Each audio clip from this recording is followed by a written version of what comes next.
আছে না? আমার প্রাণের বাবাজিরা রে, ওই রকম ঝগড়া লাগাইতো রে, আমার আল্লাহ গুসা করিয়া তার উপর গজব দিয়ে বিচ্ছু বানাইছে। বিচ্ছু বিচ্ছু আবাবিল পাখি ছিল মানুষ, ওই পাখি ছিল মানুষ। আরবের খেজুর বাগান থেকে খেজুর চুরি করার কারণে পাখি বানায় দিছে। গুইসাপ ছিল মানুষ, রাস্তায় দাঁড়ায় ডাকাতি চুরি করত, আল্লাহ গুসা করিয়া চোরদেরকে গুইসাপ বানায় দিছে। নাউজুবিল্লাহ বলে না? ও বাবাজি, এরকম ভাবে 13টা আলামত আছে রে। অন্য নবীদের যুগে বানর ছিল মানুষ। বাবাজি নবী দাউদ নবীর যুগে আইন করেছিল, আল্লাহ বিধান করেছিল প্রতি সপ্তাহ মাছ ধরতে পারবা, শনিবার দিন মাছ ধরতে পারবা না।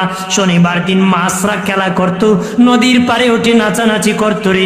কিন্তু উম্মত মানে নাই, হুকুম লঙ্ঘন করেছে, মাছ ধরতে গিয়েছে, আল্লাহ গুসা করিয়া বানর বানাইছে, বানর বানায় দিয়েছে রে। কিন্তু বাবা